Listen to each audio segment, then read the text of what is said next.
le voy a hablar sobre el conflicto armado.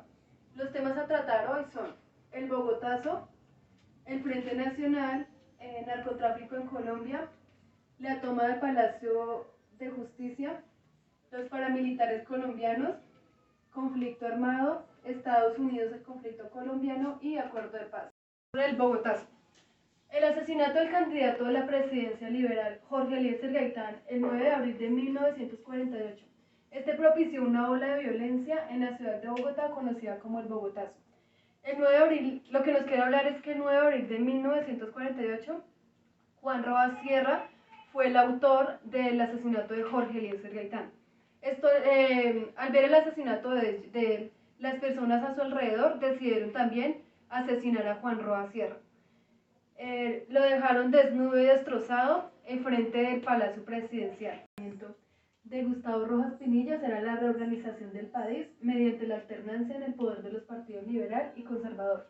Dentro de los principales intereses del Frente Nacional se encontraba definir una política económica, social y de modernización del Estado mediante un proceso concertado no solo con fuerzas políticas, sino con los gremios económicos que se había consolidado como voceros del empresariado y los diferentes grupos económicos. La principal característica de este periodo histórico fue el acuerdo de igualdad entre los dos partidos.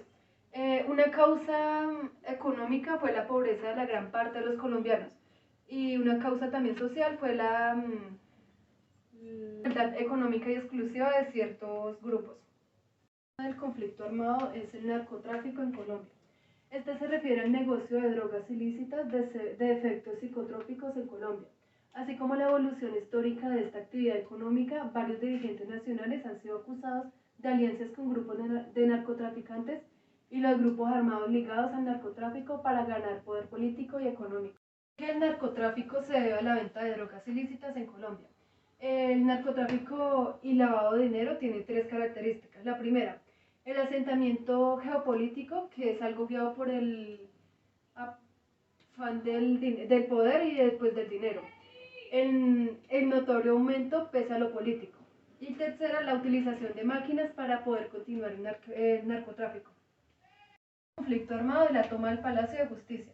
Este es denominado Operación Antonio Nariño por los Derechos del Hombre, que fue un asalto perpetrado en Bogotá, Colombia, el miércoles 6 de noviembre de 1985, por un comando de guerrilleros del movimiento 19 de abril M19, al Palacio de Justicia ubicado en el costado norte de la Plaza de Bolívar, frente a la sede del Congreso y a una cuadra de la Casa de Nariño. La residencia presidencial en M19 mantuvo a cerca de 350 rehenes, entre magistrados, consejeros de Estado, entre otros.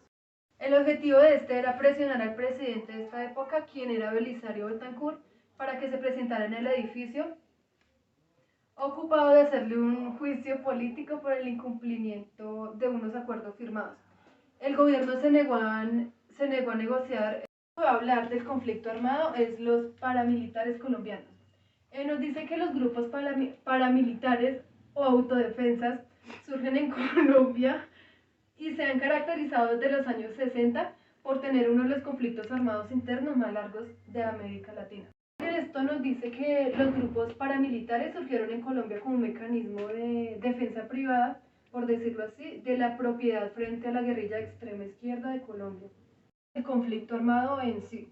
Entonces, el problema armado interno de Colombia es una guerra asimétrica de baja magnitud que se lleva a cabo en Colombia a partir de 1960 y que se prolonga hasta esta época con precedentes y razones directas de la fase famosa como la violencia que confrontó a los partidos liberal y conservador aproximadamente en 1928 a 1958. A dicho se le han sumado los carteles del tráfico ilegal de drogas, las denominadas bandas criminales y equipos armados organizados. Este conflicto armado nos da a entender que el conflicto es todo aquello que se da a enfrentamientos protagonizados por grupos como fuerzas militares, irregulares o regulares, guerrillas, grupos armados, grupos paramilitares, entre otros. La gran parte de estos conflictos se deben a varias causas acumuladas, que es para acceder o mantener un poder político. El séptimo tema del conflicto armado es Estados Unidos, el conflicto colombiano. Estados Unidos no ha sido un ingrediente menor en el conflicto armado colombiano, pues lo ha alimentado con dinero, equipos y personal. El gobierno colombiano se ha enfocado en la búsqueda de un vínculo más equilibrado y de una agenda más diversificada con Estados Unidos, de una estrategia centrada en la guerra contra insurgente y la lucha contra las drogas durante la década pasada. De entender que Colombia ha intentado llegar a un acuerdo con Estados Unidos basado en vínculos equilibrados. El octavo tema del conflicto armado es el acuerdo de paz. El objetivo es contribuir al esclarecimiento de lo ocurrido en el marco del conflicto armado, promover y contribuir el reconocimiento de las víctimas y la promoción de la convivencia en los territorios. En el marco del proceso de la negociación para la terminación del conflicto y la construcción de una paz estable y duradera, las partes acordaron que la Comisión hará parte del sistema integral y de verdad, justicia, reparación y no repetirlos. Entonces el acuerdo de la paz se hizo con el expresidente Juan Manuel Santos, que se llevó a cabo para ponerle fin al conflicto armado interno. Esto fue iniciado en 1960 con unos diálogos en Oslo y La Habana, donde se firmó por último en Bogotá el 24 de noviembre del 2016.